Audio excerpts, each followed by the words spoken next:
Welcome to the Profit Answer Man, Paul Maskill. It's great to have you join us today. Thanks, Rocky. Excited to be here. As am I. Can you share a little bit about yourself and your business background? Yeah, so I live in Raleigh, North Carolina. Been here 15 years, originally from Michigan. Grew up in the blue collar world. So my dad owned his own hardwood floor company, and I grew up around and loved going to work with him. And he would always tell me, don't do what I'm doing. Go to school, get good grades, go to college, and go work for a big bank. So long story short, that's what I did. I graduated with a finance degree, moved to Chicago in 2007. And shortly after that, 2008 came, and I watched a whole bunch of people that thought this was the safest thing in the world, working for a big corporation with benefits and 401k and retirement and all that. They all got laid off. So I was in the finance world in 2008. I see it as a blessing in disguise, Rocky, because that really shined the light that I don't want to work for somebody else for the next 40 to 50 years. So long story short, from there, I left the corporate world in 2010, left Chicago, moved to Raleigh, North Carolina. And since then, I have been owning and selling different service-based businesses here in the local market. Most recently, an electrical service company that I owned with a partner. And then since then, so since the beginning of 2024, I've actually been doing fractional outsourced CFO work for companies in the trades. So that's how you and I get along so well, Rocky. I love numbers, I love finances, and I love using numbers to help people with their business. So that's what I focus on now as a outsourced CFO. And I remember you were on my other podcast back in 2019 on episode 141. And the one thing that I really admired back then was you were like, I can always find people to work, which is the number one problem everyone else seems to have. You just systematized everything and you always had people in process so that whenever openings came up, you had people that were going to be a good fit for your company to come work for you. You have a great memory, Rocky. That's impressive. Or maybe AI is just like mining all of your data and telling you that. But yeah, if you look at it historically, most businesses, their two biggest problems are people and money. They never have enough money and they never have enough people. And they always say, if I had more money, I'd grow. Or if I had more people, I would grow. And they just couldn't figure that out. So from a people standpoint, it's really not that complicated. If you treat recruiting for employees like you treat recruiting for customers and business development, and you're always looking for people to join your team, it makes it a lot easier. I always equate it, and maybe I did back then too, but I always equate it to a sports team. At any given time, every professional sports team is at maximum capacity on their roster. So if you're the NFL, there's 53 guys on the team and they're always full. However, if the best player came to any team, so Patrick Mahomes, at this time, he's won a bunch of MVPs. If he went to any team other than the Chiefs and say, hey, I'd love to play for you guys, nobody's going to be like, no, we're good. Our roster's full. They're going to figure out a way to make that work. So that's how I've always looked at recruiting of we always got to see what's out there. We've always got to be fishing because we never know who we're going to catch. So that's, that was one of the big things I've always built my teams on. I encourage my clients to build their teams that way. And then obviously the other part of, business issues is money. So that's what I do now. I help them create consistent positive cash flow. And it is always nice to have a farm team, as we might call it, ready to call somebody up from when you need them. And you were really good about doing that. So let's talk about the money side, because that's what we're really about, right? You're also, I know, a fan of Profit First. How'd you learn about that? Yeah. So for those of you watching, I have like one of the original Profit First back there, original cover with a little piggy bank on it. So I've always been a fan of Mike. I really believe in how he simplifies complicated and complex problems in businesses and makes them really easy for the average entrepreneur to not only grasp, but then implement. I really enjoy that his books aren't just theory. It's like, this is what we do, this is why we do it. And then this is how you do it. So I learned about it pretty early on. And being a numbers person, to me, it just made sense, right? If there's a whole bunch of money in our bank account, we're more likely to spend it because that's how we work on a personal side as well. Of if we have a bunch of money in our checking account, we're more likely to go out to that restaurant, more likely to go shopping, when really we don't know if that money should be doing that or if it should be earmarked to something else. So I've always been a big fan of Profit First and really, like I said, all the books that Mike's written. So even for my clients, it just simplifies financials in the sense of we need to tell this money what to do. Otherwise, it's not going to be there when we need it. And that's true. I have found most business owners, they fall into a range If they've got money, they spend it. But some of them, if they've got an extra dollar, they'll spend it even though they know they have payroll tomorrow. They're like, that's tomorrow. Today I got to. And you know who's the most guilty of that beyond everyone is McAllowitz. Like, he is not. In the book, they talk about the 2 extra accounts at the other bank. The reason they have 2 extra accounts at the other bank is because if they were at the regular bank, Mike would spend what he wasn't supposed to spend. And he actually has them double sign checks. So he has to sign and someone else has to sign. Otherwise, the money doesn't come out of the account because he's like that. He's like that. He's And just like, there are he's an ordinary guy. I have had business owners who are the same way. They're like, we're investing in our business. And I have a big argument. I go, when I make an investment, I want a return and I want a payback schedule. You're not investing. You're just wasting your money in your business. And that it's funny you mentioned that, right? Because that is probably the number one comment people make when they're like, well, look at the bottom line. But really, it's just that low because we're reinvesting in our business and we just want to keep scaling. We want to keep growing. And then when we say, well, give me an example of how many dollars and what was the return on that? And why did you decide to spend that instead of put it in profit? It's like, I don't know. Really, the reinvestment problem is really we're just spending too much money. We like to call it. We're reinvesting into the business.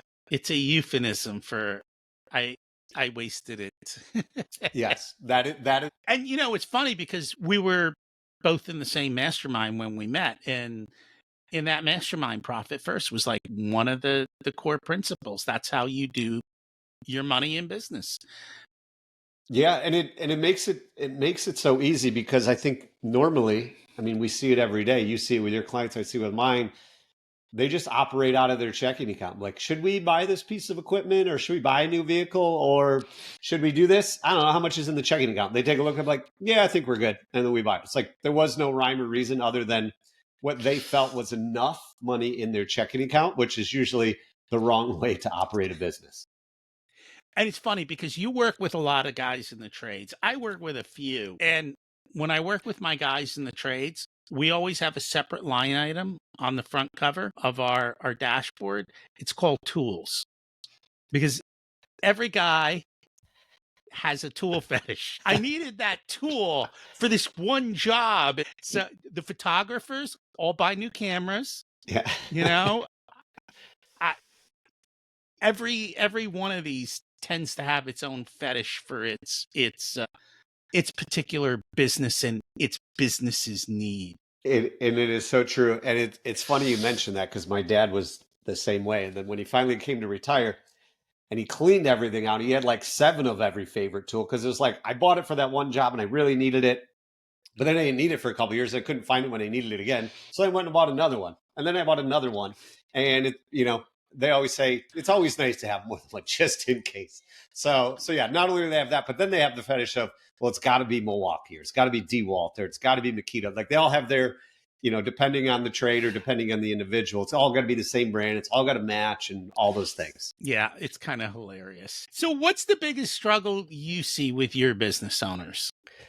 Yeah, I think that, well, the biggest struggle is obviously cash flow.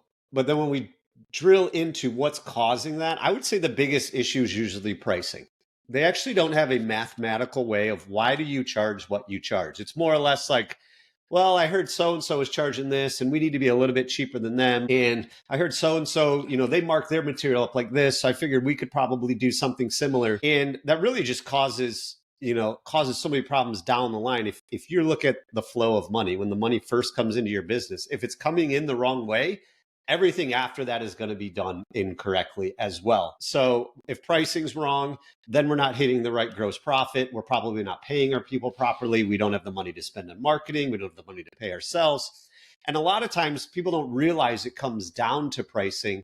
Many times, my clients, that's like one of the first things that we really start to dig into is let's come up with a way to actually use numbers to decide what we need to charge for the business we're looking to build and the lifestyle we're trying to live, in order to then have something that actually, anytime we need to price something, it's like, oh, we put it in the spreadsheet, we enter this, and this is actually what we should charge instead of just picking numbers out of thin air. I'm a spreadsheet geek, so I build some really cool spreadsheets to do that. And we've actually got them automated so they can pick materials and the price list drops across. We do entire houses like that. And down to the line, like, okay, how many porta potties do you need? What are the filing fees for permits and everything else? And you can put in what town and it'll pull it across and build a nice database for them to track it. And then they update their databases constantly with the latest prices. And then we come back, we go, you said it was going to be this. What happened? What actually happened? What actually happened? Is this real? Did we miss something? Are your hours off? Are your material costs off? Actually, we were just doing this with one of my clients, similar but different business. He's like, yeah, when we figure out stuff, we just charge for what they use. I go, yeah, but if you take a 2x4 and use 4 feet of it and you're only charging them for half a 2x4, you're losing money. I go, we charge for the full 2x4, right? You charge for the full bundle of shingles. You don't charge for the 3 you pulled out and maybe I'll use it on the next job. Yeah. And a lot of times, I mean, it comes down to kind of a scarcity mindset as well. Like when we actually show them what needs to be charged, they're like, oh, I don't know if I can charge that. But that's what we have to, that's what we have to charge. And kind of, using your examples there, a lot of times when I ask my clients, so like, how long does that take? And they're like, I don't know, about 4 hours. Something. Well, is it about 4 hours or is it actually probably 6 or 7? And you're just saying 4. And a lot of times, like you said, when you look back and we do job costing after the fact, it's like, oh yeah, we said it was going to be 8 and it was actually 12. And in their mind, it's like, well, that's only 4 hours at $25 an hour. It's only $100, but it's way, way, way more than that. So, and same thing with material. How much does a bundle of shingles cost? Well, it's about this. It's like, well, it's not about that. What is it actually? So we can actually have accurate pricing. So what I have found is, especially with the contractors, they'll go in, they'll price a job. Well, I can do that in 4 hours. I'm like, yeah, but how long's your guy take? 7. He's kind of slow. I'm like, okay, then we got to charge for 7, not for 4, because that's what it is. And if the labor cost is $25, don't forget you got to pay FICA and the other stuff on top of that. So you got to add that in. And then you got to cover your overhead to pay him. You might have insurance costs, unemployment, disability, workers' comp. Are you paying a mileage? Are you doing like all of that stuff gets built up? And so that's one of the questions we always ask is, what is your labor rate when you put it into the proposal? And then the other thing is we always take everything and then we add the fudge factor, because you're going to miss stuff and you're going to screw stuff up. So let's add the fudge factor in to add on top of what you think it is, because you might mess up. And in having conversations these days, a lot of my guys who are in the trades are like, I can't believe how much prices have gone up. Like their cost of equipment, materials, double, maybe more of what it was just 4 or 5 years, 3, 4 years ago before COVID. And you have to charge it. You do. And I think, what I found works really well is you got to update it too regularly, right? Like prices are always changing. So set aside time every month, or have someone in your team, or you just have an automated email go out to your vendors like, hey, we need updated pricing for all this so we can update our price books. Because a lot of times owners are like, oh, it went up a few bucks, oh, it went up a few percentage points. But over time, all of a sudden, like you said, all of a sudden prices have doubled and we're the ones being left behind. Have you found any of these vendors have online pricing that they buy from? Yeah, I would say the bigger ones definitely do. Where you can look it up at any time of this is what the pricing is at wholesale. Da da da da. Now, if it's a smaller mom and pop shop down the street, probably not. They're still printing things off on one of those really old printers where you got to rip the paper on the side and do that thing. But a lot of the vendors, they have multiple locations. You can look up stuff online and it makes it even easier. If you work with your vendor, you can also just have them do it for you, where it's like, hey, can you just send over this spreadsheet once a month with any price increases? And you can convince them that we want to do business with you. This is part of the deal of we want to do business with you as well, but we need to make sure that you guys are staying on top of pricing for us. And that's part, like sometimes when we build out the spreadsheets, if we know that, we'll put links in the spreadsheet with the URLs, and then you don't have to do this. We find a virtual assistant somewhere far away in another country for not very much money that literally goes down the list, clicks all the links, updates the pricing on a whatever basis you need it done, along with handling a whole bunch of other things for you, and it makes it easier. And then this way you've got up-to-date pricing and you're doing it correctly. 100%. You got to make it simple. And that's the other thing, though. I don't like markup. They think they're getting a lot more money than they actually are. Whereas when you go by margin and know what you need as a gross profit margin, the number's much, much higher. And so that's what I usually find. And we'll run the numbers to say, hey, this was your margin this month. And does that match what you tell me you're charging on your jobs? And are we tracking together? So if you're telling me on average we've got 50% margin on all our jobs, the end of 3 or 4 months, if it's 62% cost of goods and you got 38% margin, I'm like, there's something wrong in the system. And that's the great thing about numbers. And that's why I love doing what we do, Rocky, is the numbers don't lie. So it makes it a lot easier to just say, well, it says it's 38%. You can make all the excuses in the world of, well, it shouldn't be that, or I don't think that's right, or all that. But the number, at the end of the day, numbers don't lie. They don't have emotion. They don't have ego. So a lot of times, business owners, they just don't realize how big a couple percentage points here and there, all of a sudden 12% on a $5 million business and you're off. That's a lot of money that could go more or less straight to the bottom line. And, that's the conversation I've been having more and more with clients is if I talk about 10%, they all look at me like, what's the big deal? And I have one client and they have a 10% profit margin. At the end of the day, they get 10% profit margin. I go, well, if we pick up another 10%, you're going to double your profit margin. And this is how many more hundreds of thousands of dollars are in your pocket. And they're like, I think I see it now. But they're like, I can't get 10 points. I said, yes, you can. And then we start going through it. Well, we don't charge a design fee, but you put a lot of time and effort into design. What if we started charging design fees? Do you make sure that you're charging for, like, if you have to go pick stuff up, deliver, like, what are the extras you're giving away for free that everybody else is charging for? Making sure, and correct pricing. Even if we're looking for 10 points, we pick up 2.5% on pricing. That's a quarter of what we need to get. Now you only need to get 3 more little things and you're making a ton more money. Yeah, and when you break it down and show the owner that, then it's like, if our average job is $5,000, it's just got to be $5,500. We do that every time. And then it's like everybody, if they're paying $5,000, they're going to pay $5,500. So I think when you can kind of simplify it on a per job basis or pick up a couple percentage points here, where I see a lot of business owners kind of get stuck is they'll say like, that'll take 6 hours.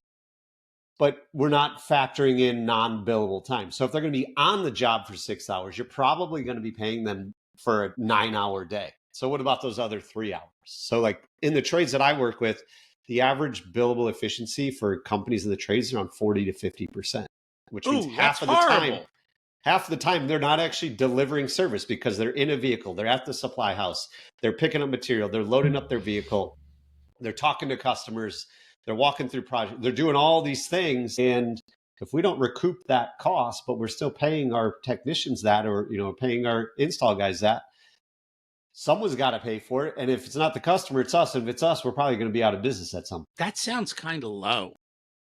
I'd really want to look at the efficiency of that business to say, why are you not working half the time? I understand drive back and forth. I know these guys don't. I need it. They get to the site. I need this, this, and this. You didn't know that when you left yesterday? That you could have picked it up on the way in? Or certain things you stock on the truck that you don't constantly go do.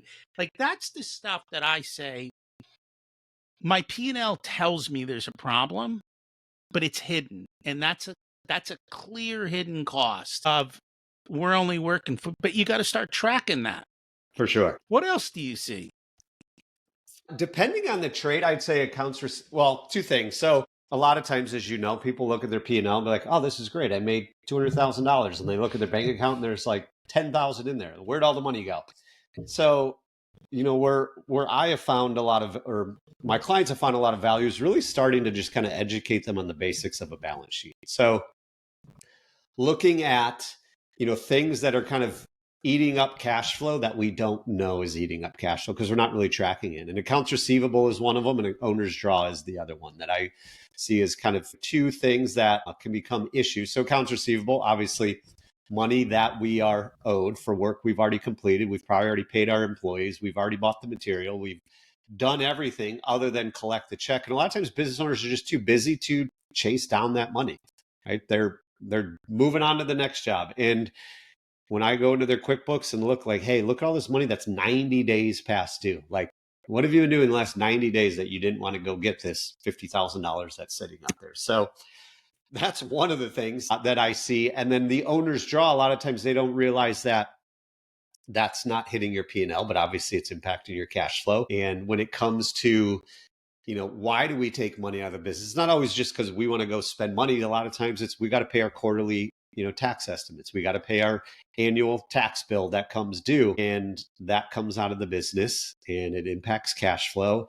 And we don't realize it because whoever's doing it, bookkeeper, accountant, they're probably not doing a lot of proactive CFO type work as well. So I'd say those are kind of the couple other, big things that I see. And then I'd say probably one other one is just knowing how many people do we need in the office to support the revenue that we're doing out in the field. So obviously all my people are doing work out in the field, and they don't really have a good gauge of what should that percentage be? How many people do we actually need to support the revenue we're doing? So we can go in any direction, Rocky, but those are some of the things that I see as common issues that are solvable if we know our numbers. And a couple things popped up in my head: credit card fees and the percentage paid out. Because you're doing $1,000 job, 3% is a lot of money. That's another 3% on top of that 2.5%.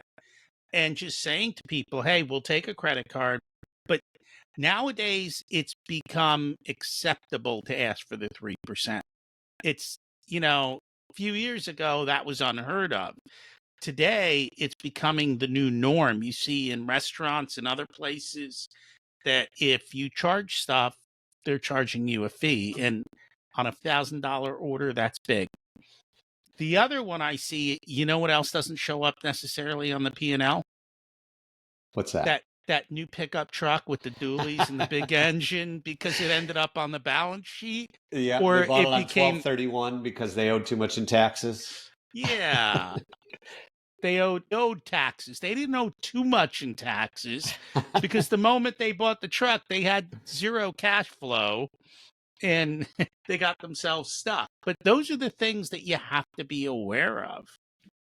Yeah, 100%. And, going back to the credit card thing, I mean, that's a cost of doing business just like everything else. We need to factor it into our business model just like everything else, whether you're adding it on top if people do it, or you just take all your pricing today, increase it by 4%, and then you're good to go. Everyone pays with credit card, you're covered. And, if they write you a check or send you ACH or whatever it is, then it's a little bit of bonus. But we have to recoup that cost. And I think, from the big pickup truck thing, that's so common in trades. It's funny you mentioned that because I totally forgot about it.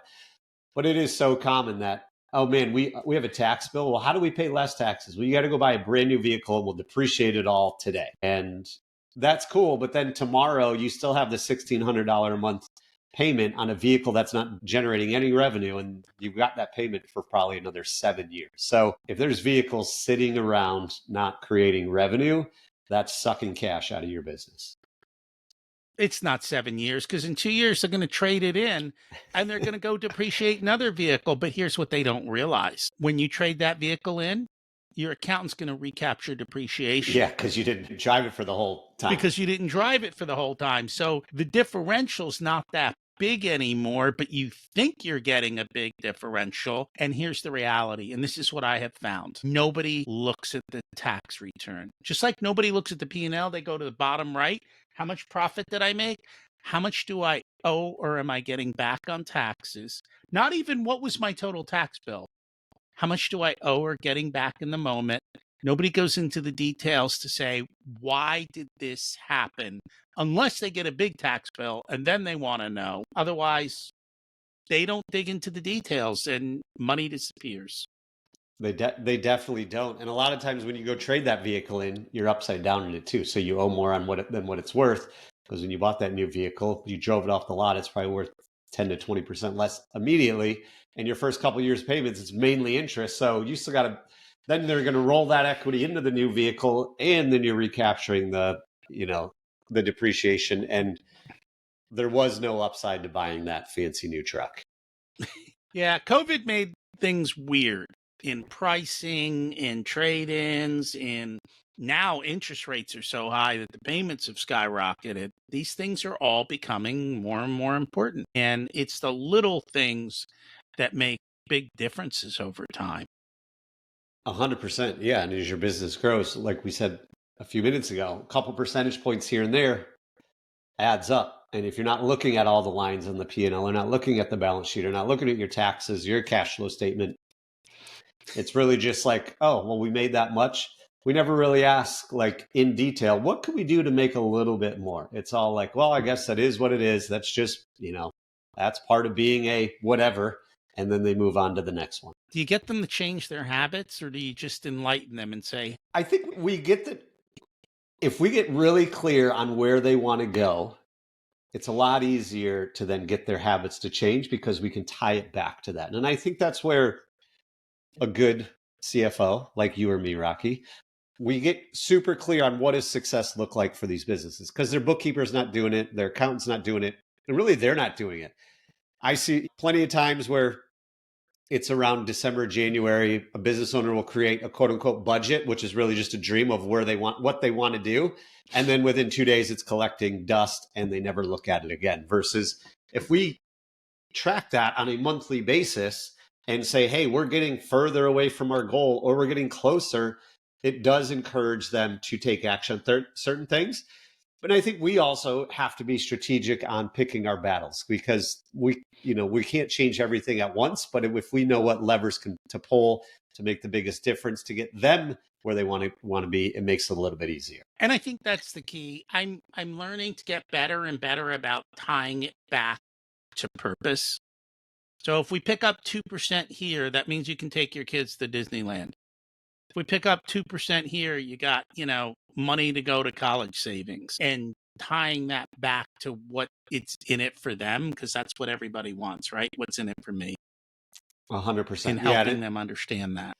Yeah, and it just makes it a lot easier when we can then tie the numbers to that. Like, if you keep doing what you're doing, this is what's going to happen. You're not going to Disneyland. You're not going to retire. You're not going to be able to sell your business, whatever it is. Or if we start to change based on this forecast, you will then be able to do all these things. Like I was talking to somebody yesterday, he's doing $4 million in his business, but breaking even. He's like, I want to get to 10. I want to get to 10 million. I was like, but you're not making any money right now. Why don't we get $4 million, super profitable, 20% net profit? You're going to be clearing 800,000. And then we'll talk about to get to 10. But if you're not making any money right now, and I think that's, a whole nother conversation, but a lot of times business owners just think, well, if we do more revenue, we'll eventually become more profitable. But if you're not profitable now, if you just add more revenue to it, you're just going to make bigger problems and not get any closer to where you want to be. Here's my value prop for that guy. You're making $4 million right now, and you get to keep none of it, right? If I can increase your prices or pick up some way 10% price increase without selling anything more than you're already selling, it's 400 grand to your bottom line, right? Yep.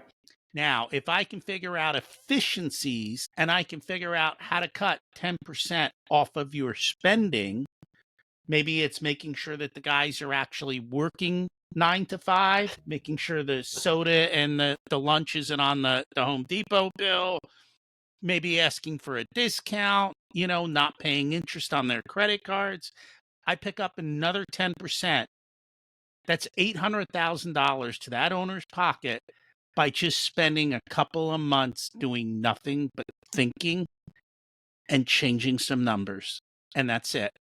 Hardly any work, a little bit of brain power working on your business instead of in your business.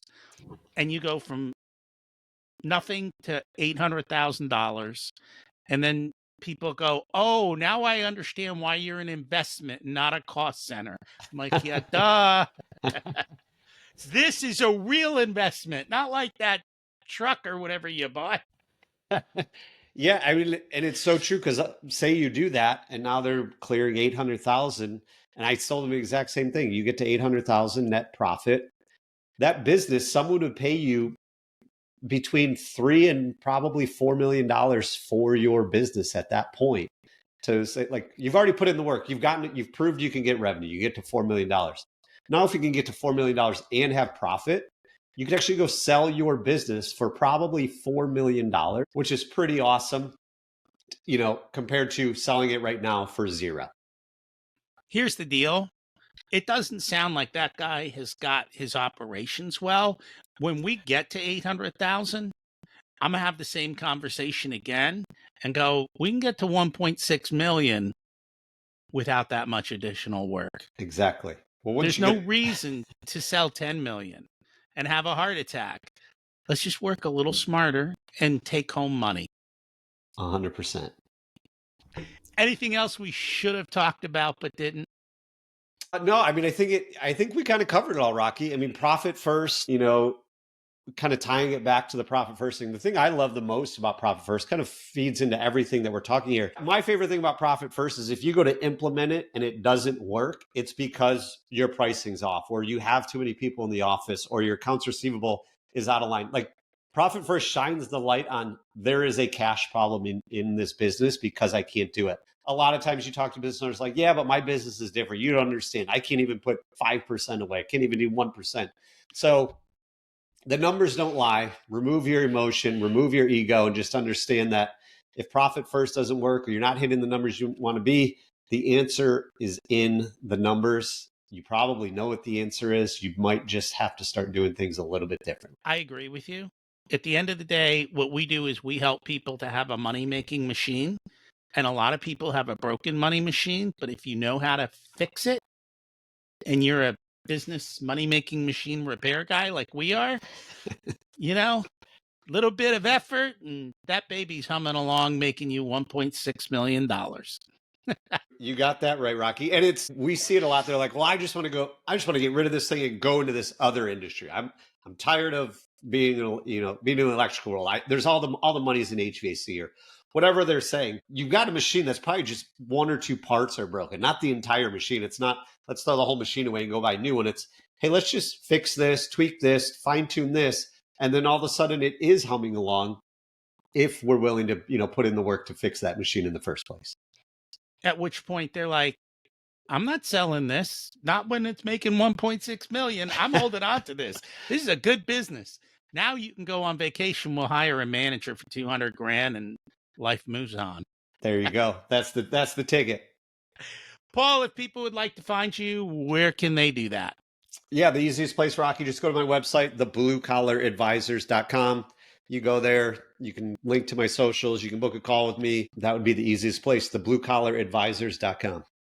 And we'll put that in the show notes. Thanks so much for joining us. Thanks, Rocky. Hey, thanks for listening to the entire unedited video of the Profit Answer Man podcast. You can actually get the full podcast in audio only format here on YouTube or any other of your favorite podcast players. Don't forget to go check out episodes 1 through 13. They lay out the foundation of Profit First in the book and how to get started. In addition, we've got hundreds of episodes for you to check out. And if you remember to subscribe, you'll always be updated when we put a new one out every single week. Thanks for listening. Have a profitable week.